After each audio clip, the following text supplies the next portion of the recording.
Bonjour, je vous propose aujourd'hui un premier tutoriel sur l'utilisation de WordPress, un système libre et gratuit qui permet de créer un site internet. Mais avant de commencer, si vous découvrez ce système, je vous conseille d'aller faire un tour sur Informatique enseignant, puis de cliquer sur le mot-clé WordPress. Vous y trouverez plusieurs articles, dont celui qui explique la différence entre WordPress.com et WordPress.org. En ce qui nous concerne ici, c'est la solution à installer soi-même que nous allons tester. Je vous propose donc de lire également les deux articles suivants. Installation d'une application en local, où je vous explique comment installer WAMP Server et WordPress, ainsi qu'un autre article, Installer et tester WordPress sans connaissance particulière, où cette fois je vous propose de découvrir une manière très simple pour tester ce système. À présent, nous allons considérer que votre WordPress est installé et nous allons faire les premiers pas dans l'interface d'administration. Dans un premier temps, il faut bien comprendre que WordPress se divise en deux parties bien distinctes. D'un côté, l'interface d'administration, grâce à laquelle nous allons construire le site, et de l'autre, le site en lui-même, tel qu'il est visible par les internautes. Je vous propose donc d'ouvrir deux onglets dans votre navigateur, l'un qui donne accès à l'interface d'administration, où vous allez effectuer les différentes opérations, et l'autre sur la partie visiteur, qui vous donnera directement un aperçu du rendu sur le site. Nous découvrons d'ailleurs ici le site tel qu'il nous est présenté par défaut. Nous y voyons le titre du site que j'ai choisi lors de l'installation, un slogan qui nous sera possible de modifier par la suite, en dessous le menu principal, puis le contenu sur la gauche, et enfin, dans la partie de droite, ce que nous appelons la sidebar. Nous voyons que c'est très dépouillé, ce qui est plutôt bien pour avoir une base de travail relativement neutre, et nous allons maintenant effectuer les opérations nécessaires pour avoir le site tel que nous le souhaitons. Pour cela, nous allons imaginer un exemple concret avec la création d'un site d'école. Notre cahier des charges sera relativement simple puisque nous allons créer deux volets. D'un côté, une série de pages qui va représenter la vitrine de l'école et de l'autre, un flux d'actualité où les élèves et les enseignants pourront écrire des articles relatant les différents projets de classe. Retournons donc pour cela dans l'interface d'administration pour en faire un premier tour d'horizon. C'est ici que nous allons gérer l'ensemble du site. Nous voyons alors que cette interface se divise en plusieurs parties, avec notamment sur la gauche, une colonne qui représente le menu principal. C'est à partir de celle-ci que nous allons effectuer nos différentes opérations. Nous voyons qu'elle est divisée en plusieurs rubriques, articles, médias, pages, commentaires, etc. En survolant chacune de ces rubriques, nous faisons apparaître un menu déroulant qui contient lui-même un sous-menu. En cliquant sur une de ces rubriques, on retrouve ce sous-menu qui reste apparent. Dans la partie de droite, nous avons alors le contenu correspondant à l'item que nous avons choisi dans le sous-menu. Ici par exemple, j'ai cliqué sur tous les articles, j'ai donc l'ensemble des articles. Je clique maintenant sur Ajouter, j'ai alors la page correspondante pour ajouter un article. De même, je survole la rubrique Médias, j'ai alors le sous-menu, je prends Bibliothèque, et j'ai alors la page correspondante. Je vous propose maintenant de partir d'un exemple concret et d'entrer une première page de contenu. Et pour cela, il faut savoir que WordPress propose par défaut deux types de contenus bien distincts. D'un côté, les articles et de l'autre, les pages. Une situation un peu déroutante car lorsque l'on fait ses premiers pas avec ce système, il n'est pas toujours facile de comprendre la différence entre ces deux types de contenus. Commençons donc par celle qui pourrait sembler le plus simple, à savoir l'ajout d'une page. Pour cela, je survole la rubrique Page et je choisis Ajouter. Dans le premier champ qui se présente, je vais choisir le titre de ma page. Ici, je vais prendre simplement Présentation de notre école. En dessous, je trouve l'éditeur de texte qui va me permettre d'entrer le contenu proprement dit. À savoir du texte, bien entendu, mais aussi des photos, des vidéos, etc. Pour cet exemple, je vais simplement coller un texte fictif qui va nous permettre d'avoir un rendu sur le site.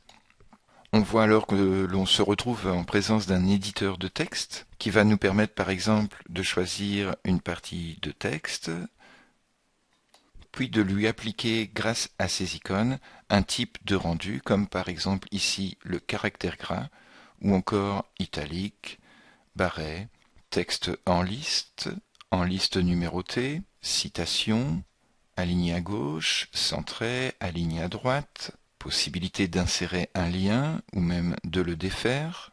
Bref, une série d'icônes bien pratiques que nous étudierons plus en détail par la suite. Précisons enfin que la dernière icône à droite nous permet justement d'avoir une deuxième série d'icônes. Mais encore une fois, nous n'allons pas toutes les étudier en détail pour l'instant. On va simplement se contenter de publier notre page grâce à la colonne de droite où l'on trouve le bouton bleu « Publier ». Je clique donc sur ce bouton, puis je me dirige vers la partie visible aux internautes. Lorsque j'actualise ma page, je vois qu'un nouvel item est apparu dans mon menu « Présentation de notre école ». Je clique alors sur ce nouvel élément et je découvre ma page avec le titre que j'ai choisi, puis le texte, et on voit clairement qu'ici, la première phrase est en caractère gras. Je retourne dans mon interface d'administration, je clique sur toutes les pages et je vois l'ensemble des pages qui figurent sur le site. Je vais pouvoir cliquer sur cet intitulé pour éditer ma page à volonté et je vais maintenant essayer d'y insérer une photo. Pour cela, je clique dans l'éditeur de texte à l'endroit où je veux placer ma photo. Par exemple, après le premier paragraphe, je passe alors une ligne, je clique sur le bouton qui se trouve ici « Ajouter un média » et je vois qu'il est écrit « Déposez vos fichiers n'importe où pour les mettre en ligne ». Je vais donc ouvrir mon disque dur avec la photo que je souhaite utiliser, puis la glisser, déposer sur cette page. Mon image est alors téléchargée sur l'hébergeur. Je vais prendre soin de choisir la taille que je souhaite utiliser. Notez au passage que j'aurai redimensionné mon image au préalable, puis je choisis « Insérer dans l'article ». Mon image apparaît alors dans mon article. Je choisis maintenant de mettre à jour cet article en cliquant sur le bouton bleu situé dans la colonne de droite. Je retourne maintenant dans la partie visible aux internautes, j'actualise ma page et je vois le résultat.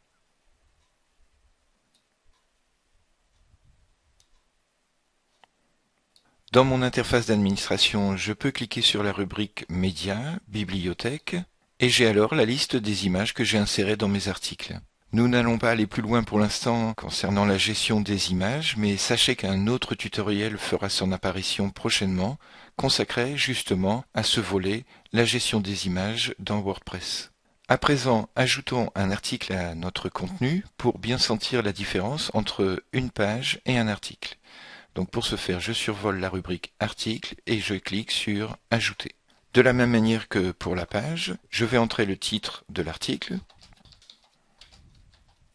puis coller mon texte dans l'éditeur de texte.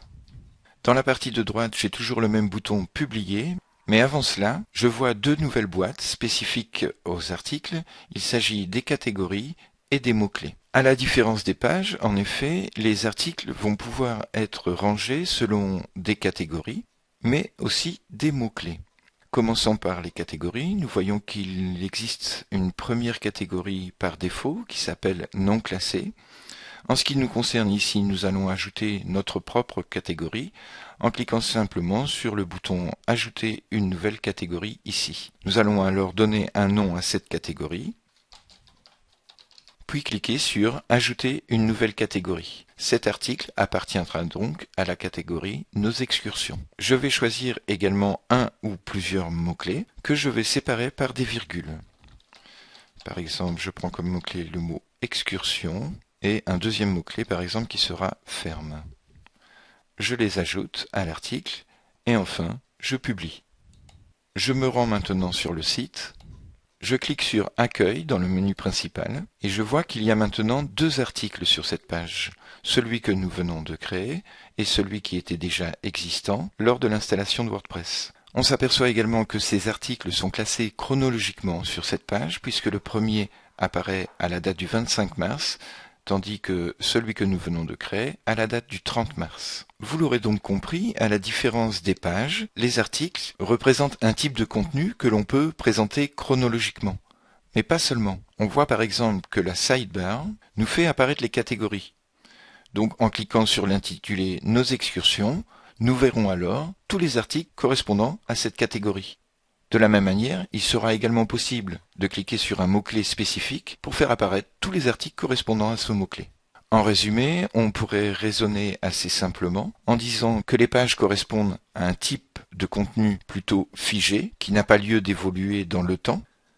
Ce sera par exemple des pages comme présentation de notre école, notre projet pédagogique, contact, infos pratiques, etc. Tandis que les articles, eux, répondent plus à une dynamique. Cela peut être par exemple un flux d'actualité, une ou plusieurs rubriques bien spécifiques dans le site, bref, un type de contenu qui a lieu d'évoluer et dont on peut trouver différentes présentations au fil du temps. Retournons maintenant dans notre interface d'administration pour voir que la rubrique Articles possède dans son sous-menu les intitulés Catégories et mots-clés. Encore une fois, quand on va cliquer sur l'un de ces items, on va faire apparaître la partie correspondante, ici par exemple la gestion des catégories. Pour entrer une nouvelle catégorie, il suffit tout simplement d'indiquer son nom, puis de cliquer sur Ajouter une nouvelle catégorie. Celle-ci apparaît alors dans la colonne de droite et nous avons ainsi l'ensemble des catégories qui figurent sur le site. De la même manière, lorsque l'on clique sur l'une d'elles, on va pouvoir l'éditer. On s'aperçoit alors que pour une catégorie, on peut choisir une autre catégorie qui est considérée comme parent. Exemple, nos excursions fait partie de nos projets. Je mets à jour. Et je vois maintenant devant la catégorie Nos excursions un petit trait qui signifie que cette catégorie fait partie de nos projets. De la même manière, je peux créer une nouvelle catégorie, par exemple Nos expériences, lui choisir comme parent Nos projets, ajouter une nouvelle catégorie, et j'ai maintenant la structure suivante, Nos projets, qui contient deux sous-catégories, nos expériences et nos excursions. Vous l'aurez compris, de cette manière nous allons pouvoir structurer nos articles et organiser la manière dont nous présentons le flux d'actualité. De la même manière, un clic sur mots-clés nous fait apparaître les différents mots-clés que nous utilisons dans nos articles et il sera possible de les gérer directement sur cette page. De manière générale, je dirais qu'il est préférable d'organiser ces catégories au préalable, avant la construction du site, et de réfléchir ainsi comment on va présenter son flux d'actualité, tandis que les mots-clés, eux, peuvent être rédigés au même moment que la rédaction de l'article. Terminons maintenant notre article. Quand je me rends sur le site, je m'aperçois que mon article est présenté dans sa globalité. Or, sur la page d'accueil, j'aimerais en trouver un petit résumé, puis un bouton « Cliquer pour lire la suite ». Pour cela, je retourne dans l'administration, je clique sur tous les articles, je choisis notre excursion à la ferme, et je vais utiliser cette petite icône « Insérer la balise mort » à l'endroit où je veux séparer mon article. Je me place donc dans cet exemple après le premier paragraphe, puis je clique sur la balise mort. Je mets ensuite à jour. En allant sur le site, je clique sur la page d'accueil pour actualiser, et je vois que mon article se présente sous la forme d'un petit résumé. Pour accéder à l'ensemble de cet article, il me suffit de cliquer sur « Lire la suite », où je retrouve cette fois l'ensemble de l'article. Très bien, nous avons vu la différence entre une page et un article. Voyons maintenant comment tout cela se présente sur le site. Je vais revenir sur la page d'accueil et je sais que mes différents articles sont présentés sur celle-ci de manière chronologique à partir d'un petit résumé. Par défaut, j'ai donc l'ensemble de ces articles placés les uns sous les autres, toutes catégories confondues. Mais on va pouvoir consulter ces différents articles de manière différente à l'aide des widgets placés dans la sidebar de droite.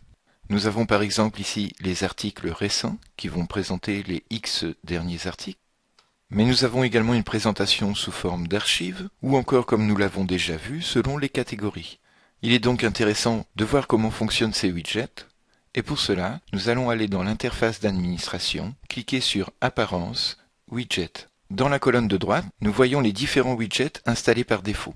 Dans la colonne centrale, les différents widgets qui nous sont proposés.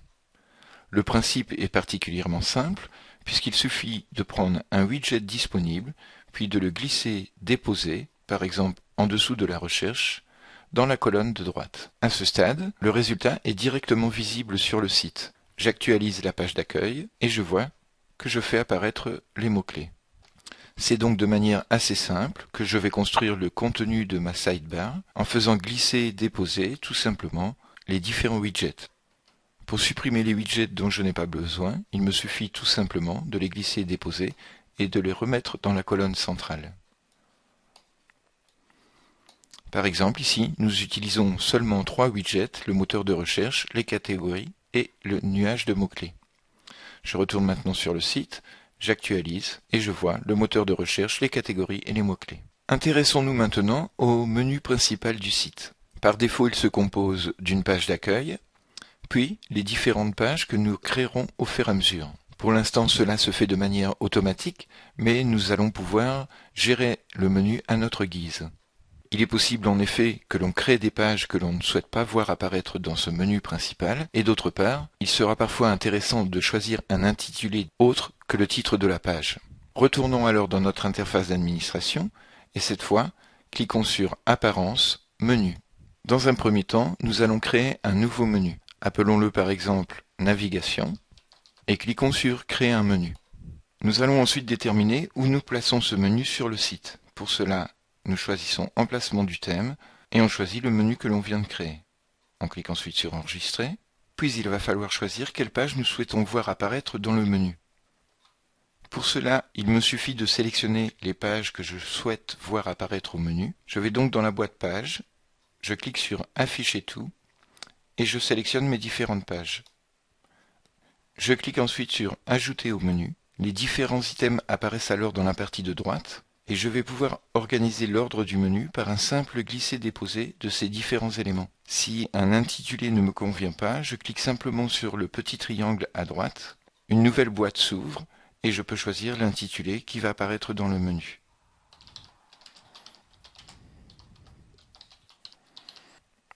Je clique ensuite sur le bouton Enregistrer le menu. À ce stade, je peux voir le résultat directement sur le site. J'actualise alors la page d'accueil.